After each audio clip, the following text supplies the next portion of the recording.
ma gauche, Marco Tullio Giordana pour Piazza Fontana, titre français du film. Et à ma droite, Lorenzo Garzella pour il Mondial Dimenticato, qui est en compétition, si je me souviens bien. Ils sont à votre disposition. Donc, nous avons la première question. Sinon, c'est moi qui vais la poser. Moi, je vais la poser sur les événements de Milan, sur le film. Comment vous êtes Alors, je vais vous demander de documenté? parler plus fort pour que tout le monde en profite, s'il vous plaît. Comment vous vous êtes documenté? Comment vous avez vu tous ces témoignages? Comment ça s'est passé, la construction du film? Alors, j'ai dû me documenter beaucoup parce que ce sont des événements tragiques et désormais très peu connus en Italie, même pour les jeunes générations. Mais comme j'étais milanais, et j'avais 19 ans quand s'est explosé la bombe de Piazza Fontana, et j'étais à 300 mètres de Piazza Fontana sur un tram qui m'est porté à l'université de Milan qui est tout à côté. Et donc j'étais là, j'ai vu la place, j'ai vu les ambulances qui arrivaient, la police qui arrivait, tout ça. Et je connaissais assez bien tout ce qui s'est passé après la chute par la fenêtre de Giuseppe Pinelli et surtout le climat horrible qui, à partir de là, a complètement changé la vie politique, dirais-je, de mon pays. Évidemment, pour faire un film, ça ne suffisait pas que ses propres personnelles émotions, mais ça, c'était un bon point de départ pour moi, parce que j'avais très net les sensations de tout ce qui s'était passé et une connaissance presque directe. Après, on a étudié quasi 500 000 pages de procès. Il y a eu 5 procès pendant une trentaine d'années qui n'ont abouti à rien, comme le film dit à la fin. Et la grande littérature qui avait été à partir de 1969. La chose qui était très frappante à l'époque, c'est que tous les journaux et la télévision qui avaient seulement deux chaînes à l'époque, il n'y avait pas la télévision commerciale, étaient complètement obéissants à la version de la questura de la préfecture de Milan. C'est-à-dire qu'en ce moment-là, il n'y avait aucune voix qui racontait une vérité différente de ce que les autorités disaient. Et comme les autorités avaient embouché la piste anarchiste, ils étaient convaincus que la bombe avait été mise par les anarchistes. Et toute l'opinion publique était convaincue de ça jusqu'à la mort de Pinelli. À ce moment-là, on a eu la sensation très nette, moi je le savais bien, parce que je connaissais Pinelli, je savais qu'il n'aurait jamais pu mettre une bombe à Piazza Fontana. Pour ceux qui ne sont pas au courant, Pinelli, c'est l'anarchiste qui est tombé du 4e étage. Oui, il était là interrogé par la police, il est tombé par le 4e étage et la police a dit qu'il c'était un suicide. Ce qui était très étrange parce que Pinelli était tombé en arrière. Donc c'était une espèce de suicide au système Fosbury qui n'est pas vraiment normal, qui n'est pas commun. Voilà. Il a fallu beaucoup de temps pour écrire le scénario. Juste une petite plus, bon, vous vous êtes documenté, mais les entrevues plus ou moins secrètes, je suppose qu'il y a beaucoup de rencontres dans le film, voilà, qui n'ont pas été je dis, révélées au grand jour. maintenant, il est à disposition une grande littérature sur la strage, sur le massacre de Piazza Fontana, mais on n'a pas vraiment révélé les contenus des archives des services secrets. Donc, dans la plupart, et les procès aussi n'ont pas abouti, n'ont pas trouvé une vérité, ou bien on trouvait une vérité quand les coupables on ne pouvait plus les persécuter comme ils avaient été acquittés par les procès précédents. On n'a pas vraiment les archives des différents services secrets qu'il y avait en Italie à l'époque. Il y en avait au moins 3, les services secrets militaires, les services secrets du ministère de l'Intérieur et les services des carabinieri. En plus, en Italie, comme était une espèce de la péninsule dans la Méditerranée, très intéressant pour une espèce de frontière entre l'Occident et l'Empire du Mal. Alors il y avait beaucoup de services secrets qui opéraient en Italie, pas seulement les Italiens, surtout les services secrets américains.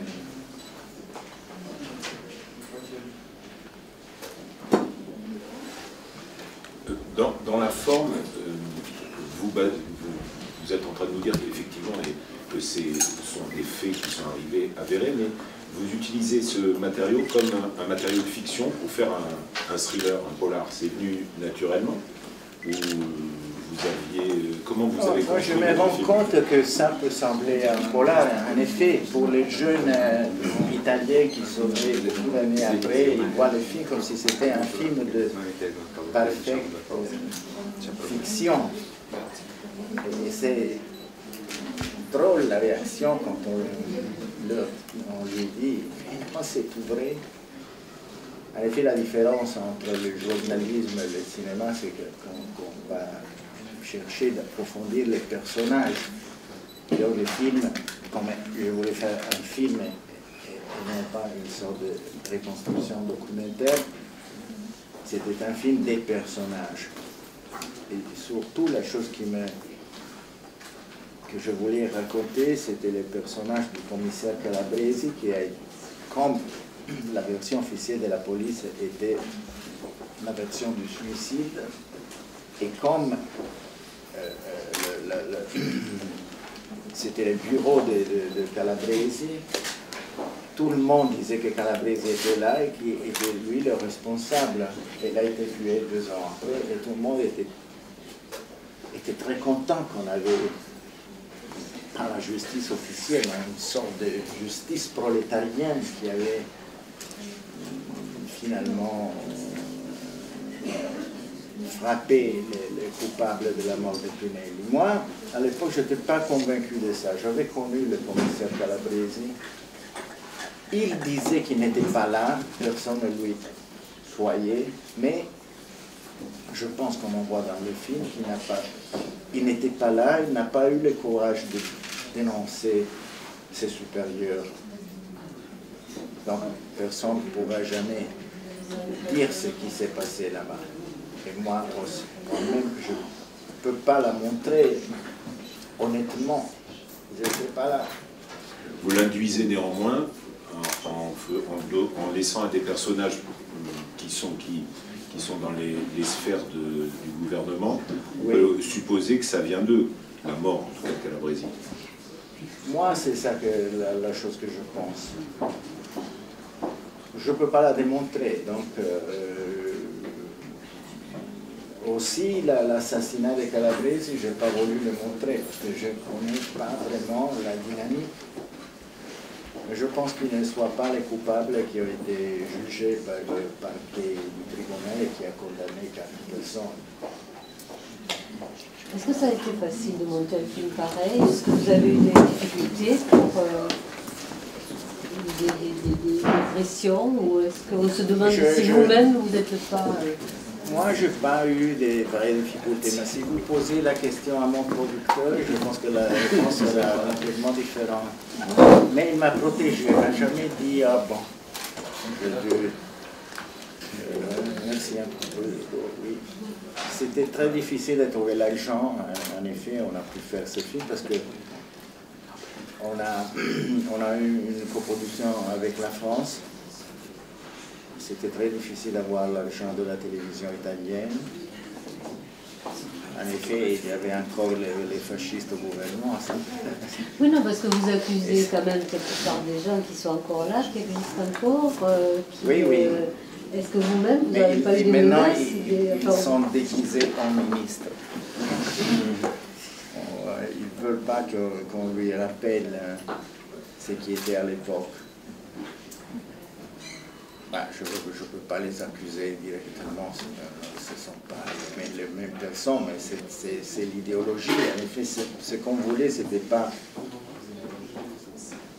Il y avait la convergence, comme on dit, de différents intérêts, même dans la droite. Il y en avait qui voulaient un coup d'État comme en Grèce, il y en avait qui voulaient bouger à droite la politique italienne, sachant que c'était impossible un coup d'État en Italie, ce n'était pas la Grèce en effet, ce n'était pas l'Amérique du Sud, il y avait les partis communistes plus forts qu'en Occident, et il y avait, comme on voit dans les films, dans la journée de l'enterrement des victimes de Piazza Fontana à Milan, il y avait 400 000 personnes qui étaient tout là, sans drapeau, sans symbole de parti. Il y avait la ville de Milan, c'est-à-dire le peuple, qui n'était pas un peuple révolutionnaire, mais qui était là pour défendre la menace à la démocratie qui était très évidente. Moi, je suis allé aux enterrements et j'ai rencontré ma mère. Je n'aurais jamais pensé de trouver là-bas ma mère. Je pensais, bon, alors, la démocratie italienne est très récente, était très récente à l'époque, on l'a connue depuis la guerre, parce qu'on avait eu 20 ans de fascisme. Et les gens se rappelaient très bien de ce qui avait été le fascisme, et on voulait la défendre. Alors, on n'avait pas... Je pense que come si dice le alte sfere? Les hautes sphères. Ah ben, alors les hautes sphères pensaient de manœuvrer les fascistes. Et les fascistes pensaient de manœuvrer les hautes sphères. Mais l'enterrement de Piazza Fontana a complètement changé le dessin. C'est-à-dire, on ne peut pas faire un coup d'État, on cherchera de conditionner la politique italienne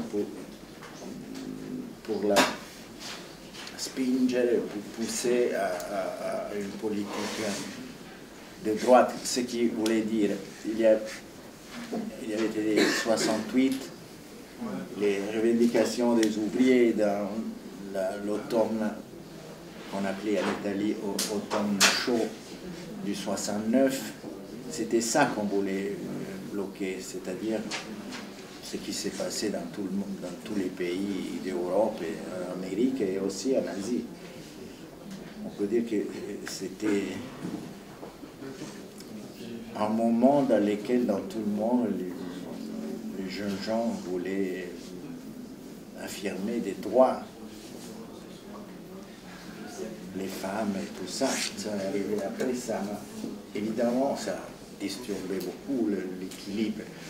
En effet, l'Europe était divisée en deux. Il y avait une souveraineté très limitée. L'Amérique, je ne veux pas qu'on pense à une Amérique seule. Moi, j'aime beaucoup l'Amérique.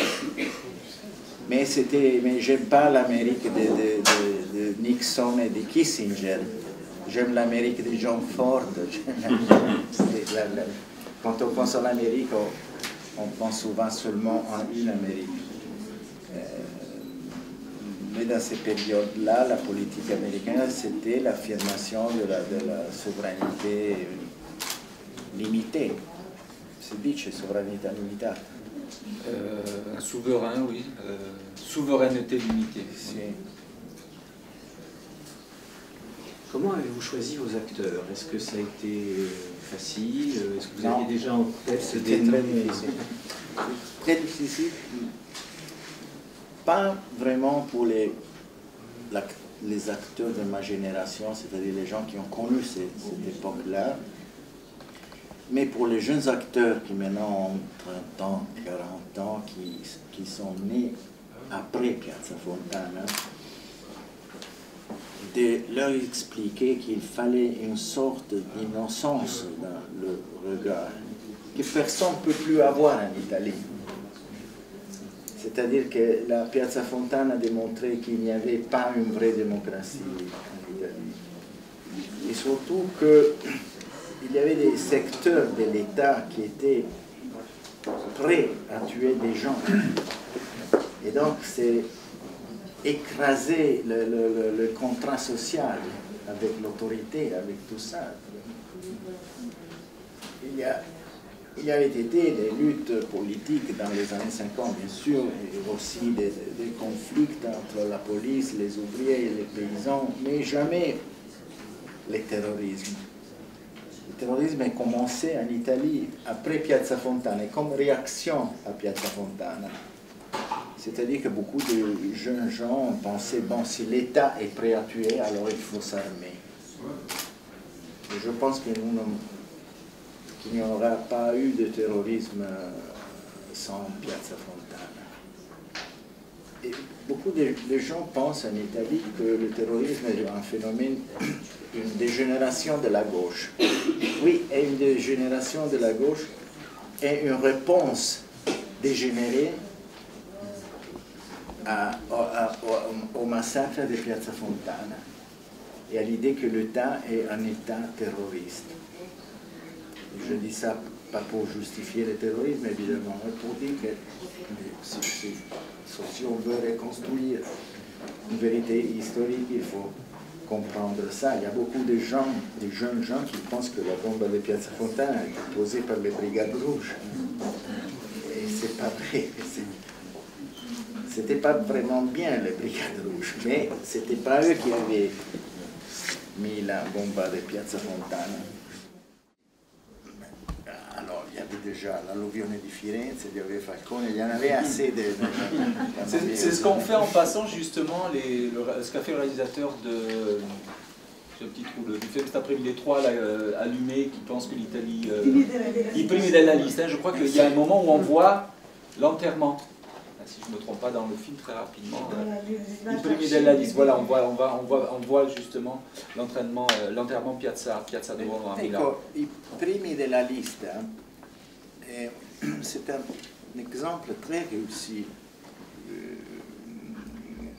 d'une façon drôle finalement, mais explique bien la paranoia, comme on dit. La paranoia. C'est qui va sortir des événements de Piazza Fontana. Et il y avait beaucoup de gens qui pensaient, bon, on va affronter un coup d'État, on n'est pas prêt, il faut prendre des armes, il faut échapper, il faut aller où? En Suède, on disait beaucoup, parce qu'il y avait les familles blondes. C'est pour ça que tu as envoyé le docteur Calati à son voyage. Ça, parce qu'on le faisait à ce temps-là, d'aller à Caponog, c'était un peu un mythe. J'aimerais que vous parliez de la photographie de votre film. J'ai été frappé, mon collègue parlait de thriller tout à l'heure, je l'ai trouvé magnifique et parfaitement en situation, en adéquation avec le propos de votre film. Je voudrais savoir quelles ont été, comment vous avez travaillé avec votre chef opérateur, est-ce que vous avez des influences, vous avez pensé à des choses? Oui, mais merci de cette question parce que le film de Piazza Fontana oblige à parler du contexte politique. Oui, voilà. Et c'est un film, enfin, l'élément le plus important, c'est la lumière, c'est le rythme, c'est le jeu des comédiens, tout ça. En effet, je voulais faire, comme tous les cinéastes du monde, le film en noir et blanc. Mais je sais, j'ai toujours écrit la scène du cinéaste qui sera chez son producteur et dit je voudrais faire le film en blanc. Oui, alors c'est la moitié du budget. Parce que la télévision ne paye pas les films noir et blanc.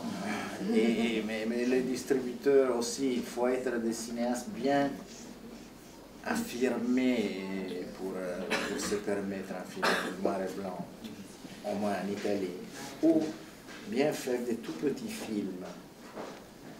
Mais quand je disais ça à mon chef opérateur Roberto Forza, il me disait, mais écoute, je ne pense pas qu'il soit vraiment juste le noir et blanc pour ce film. Pour une raison, il aura beaucoup de matériel d'archives, et donc il faut marquer une différence. En plus, tu sais, le noir et blanc maintenant est très employé dans la publicité. Alors ça risque de devenir très élégant, les films, un peu comme un parfum. Piazza Fontana. C'est un homme très spiritueux, Roberto Forza. Il ne faut pas faire la publicité du parfum du fascisme. Il faut trouver la couleur dramatique de ce film qui, dans les films, on commence avec une couleur un peu verdâtre et qui va toujours en plus se décomposant, c'est-à-dire qu'à la fin le film est presque noir et blanc, comme si on va perdre des couleurs, la matière, comme si on ne pouvait pas plus voir le soleil. J'ai trouvé ça une très belle idée, très difficile à maîtriser. Roberto Forza, un grand chef opérateur, il a fait ça avec beaucoup de... pensais toujours à ça, je voyais bien son travail, très inspiré dans ses films. On peut penser presque au cinéma noir américain, pas du cinéma noir. Oui, les films noirs américains, je l'adore. Un peu des années 40, un peu, il y a des petites choses comme ça, des romans. Mais aussi les polars français. Oui. Melville, c'est un de mes idoles. Oui, oui. Oui. Parce que dès le premier plan de votre film, justement, on sent la tension. On n'a pas besoin de plus que ça. C'est-à-dire que le plan que vous faites, les manifestants qui arrivent et la police en face et tout, on a compris ce qui allait se passer. Oui. On le sent. Quelqu'un m'a rapproché de n'avoir pas bien expliqué tous les contextes. Il y a toujours cette théorie qu'il faut tout expliquer. Je pense qu'il ne faut jamais s'expliquer. Il faut se méfier de quelqu'un qui explique trop. Je pense que le cinéma a cette force de montrer sans expliquer. Enfin, il ne faut pas vraiment se déclarer son amour à quelqu'un avec trop de mots. Il faut faire, voilà, il faut des gestes. Il faut transmettre une émotion, pas bavarder trop. Plus le film est très bavardé, parce qu'il faut donner aussi des informations correctes, mais pas expliquer. Il faut montrer les personnages, il faut qu'on se passionne aux personnages même les plus horribles. Mais comme dans les textes, comme dans le théâtre, comme dans le cinéma. Il reste quand même une belle fluidité parce que finalement ça pourrait être très haché puisque vous montrez, il y a des bandeaux qui montrent quels sont les personnages et à quel moment on est dans le déroulement de l'enquête, mais tout se passe, c'est très fluide et on reste en apnée finalement jusqu'à la fin du film. Ça c'est le travail du montage. Oui, c'est mon chef monteuse parce que j'ai une femme. C'est l'idée qui est venue pendant le montage du film de le diviser en chapitres, comme c'était les romans de Massacre. Et la division en chapitres vous permet des ellipses que dans le flux de la narration diachronique n'est pas possible. Et en plus de changer continuellement le point de vue. Donc, les romans, la décision de s'inspirer au roman et de diviser les films en chapitres nous a donné la possibilité de ne pas rendre indispensables toutes les explications, mais les explications fondamentales, parce qu'il n'y a aucune différence pour le spectateur français et italien, parce que les gens ignorent. Et donc, quand je tourne un film, je pense qu'il faut que le comprenne bien un enfant et un étranger. L'enfant, parce que c'est un spectateur très intelligent, il comprend tout, il sent tout, mais il n'a pas la culture pour faire des connexions. Donc, je dois donner un minimum d'informations parce qu'il se rend compte. Et l'étranger, c'est la même chose. Ne pas penser qu'il connaît les contextes, ne pas ammiccare, questa è una parola difficile. I francesi non ammiccano, non si ammicca in Francia, fa l'occhiolino. Oui, de faire allusion, de faire un clin d'œil à... Si, un clin d'œil, il a quelque chose qu'il ne faut jamais faire ça dans un film historique. Par exemple, expliquer les caractères des personnages. Si vous dites Aldo Moro à quelqu'un de ma génération, il connaît, il sait qui. Mais pour un jeune, ce que ça veut dire. Alors il faut des scènes dans lesquelles on explique le caractère de ce personnage. Et ça c'est difficile à maîtriser dans un film parce que vous étiez des personnages bien complexes. Il avait, ça m'a étonné, il avait cette diction, Aldo Moro, très... Oui, si. L'acteur qui interprète Aldo Moro, c'était drôle parce que son père avait travaillé avec les présidents de la République Scalfaro et Ciampi avant. C'était un grand commis d'État. Et donc Fabrizio Gifuni, quand il était un jeune garçon, était toujours là à Quirinale, c'est-à-dire le palais, c'est comme l'Élysée de l'Italie. Et le jour que nous avons tourné la voiture qui arrive au Quirinale, et il y avait les vieux fonctionnaires qui ont vu descendre Fabrizio comme Aldo Moro, et se sont restés comme ça parce qu'il était les mêmes. Moi, c'est ce que je voulais dire. On a parlé beaucoup du commissaire Calabresi et de Mastandrea. Je trouve que Gifuni est extraordinaire en Aldo Moro. Ouais. Gifuni, si vous vous souvenez, il était également dans Nos meilleures années. Il joue le beau-frère, celui qui fait des études d'économie et qui travaille à la Banque d'Italie. Il épouse Francesca, je crois, interprétée par Valentina Carneluti, la petite fille, la petite sœur. Voilà. C'est un bravissimo attore. C'est un très Et bon aussi, acteur. je veux rappeler aussi Omero Antonutti, qui était dans Padre Padrone des frères Taviani. Il a joué aussi Pirandello dans Chaos. Oui, il a Chaos, pas mal joué avec les frères Taviani. Et là, il interprète le président de la République. C'est le président Saragat. Tout à l'heure, tu as parlé de... tu as dit, moi, c'était ma conviction, mais je n'avais pas de preuves. Donc, tu avances aussi... Non, dans ce film, finalement, après 40 ans, on a des preuves et j'ai pu faire des noms, ce que Oui. Pasolini ne pouvait pas à l'époque. Non, on a des preuves. Ce que je voulais te demander, c'est que j'ai lu que... donc il y a eu beaucoup de littérature sur cette affaire et que tu t'es surtout documenté à partir de Il segreto di Piazza Fontana, un ouvrage de Paolo Cucchiarelli, c'est vrai? Non, c'est pas vrai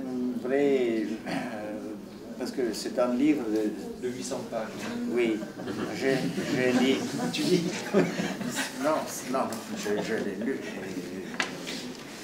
partout avec l'intensité. Et le livre avait cette intuition de la double bombe qui était formidable et qui explique beaucoup de choses. Mais l'auteur a une explication complètement différente de la mienne. C'est-à-dire qu'il pensait qu'une bombe était anarchiste et l'autre était fasciste. Moi, je pense que une bombe était fasciste et l'autre était fasciste aussi. C'était une espèce de comment disent les Anglais, de double check.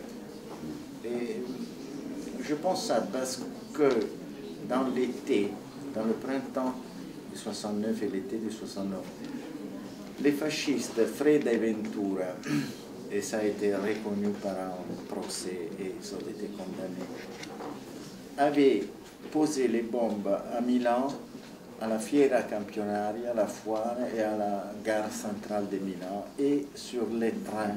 Et c'était des bombes qui devaient faire des morts parce que l'opération ce n'était pas opération Piazza Fontana, c'était opération Fiera Campionaria, mais pas réussi. Alors, après 3 fois qu'il ne réussit pas, je pense que le service secret italien dit bon, une bombe et il faut appeler quelqu'un de bravo. Quelqu'un de compétent. Ça, c'est la première différence avec Cucchiarelli. Cucchiarelli pensait que Pinelli était pas directement impliqué, mais il savait que les anarchistes, quelqu'un entre les anarchistes avait été prêt à poser des bombes. Moi, je ne suis pas tout à fait d'accord. Il pensait que Calabresi était dans la chambre, donc ici. Et moi j'étais dans la pièce, et moi je peux penser pas ça. Donc il y avait beaucoup de différences. Mais quand les films sont sortis, comme en Italie, c'est le pays du tifo, del calcio, Alfa Romeo Lancia, Vespa Lambretta, Inter Milan, Juventus, Fiorentina.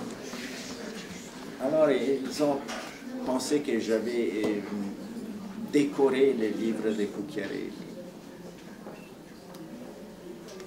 Et donc beaucoup de gens, surtout les vieux garçons de gauche, qui sont restés de gauche, bien qu'ils sont devenus des sous-secrétaires de ce type-là. Mais quand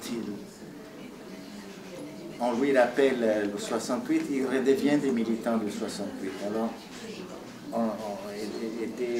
s'était opposé fortement au film parce qu'il pensait que c'était Cucchiarelli. Non, je n'étais pas d'accord avec Cucchiarelli, il était complètement différent.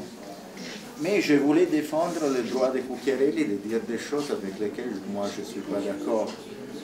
Je n'ai pas compris parce que cette réaction, on peut dire non, il dit ça, je pense ça, on peut prouver ça. Il est nécessaire de débattre et pas de rester aux idées reçues du passé. Cucchiarelli et Calabresi, le deux scandales. Calabresi, le fils. Oh, le fils a fait une interview qui... Le fils du commissaire Calabresi est devenu directeur de la Star. De la Star. Le quotidien turinois, grand quotidien national. Mais il a déclaré que si c'était bien le film, son père n'était pas comme ça. Évidemment, c'est Valerio Mastandrea. C'est comme quand on disait, mais Hitchcock, c'est du sang, c'est pas du sang, c'est du chocolat. Voilà. C'est le cinéma. Quand j'écris, je pense que la chose la plus belle est écrire le scénario. Quand je tourne, je pense que la chose plus belle c'est tourner. Enfin, le montage, je pense de préférer les montages parce qu'on est finalement tranquille, le film est là. Et il faut l'accepter.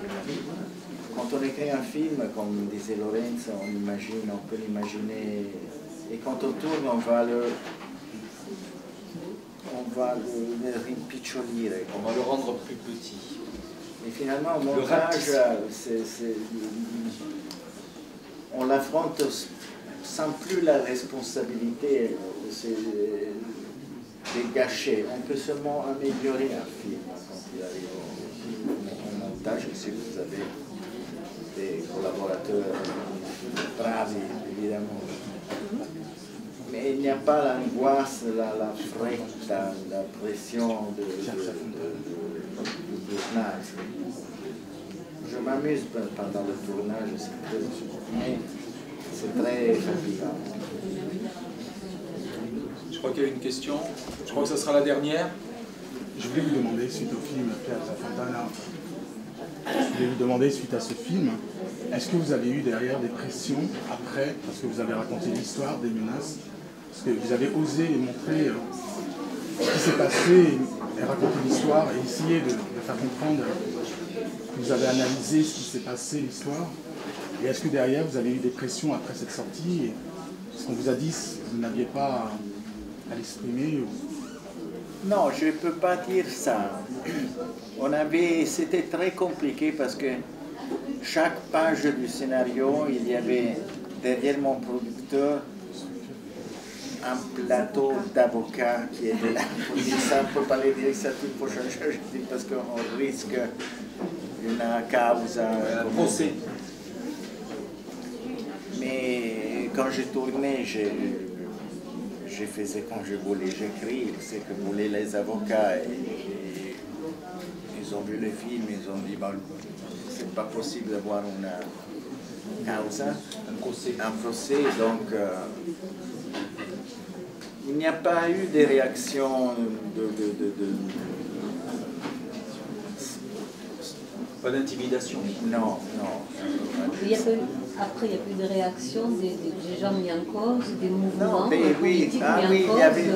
Il y avait un peu d'anarchistes qui n'avaient même pas vu les films, qui avaient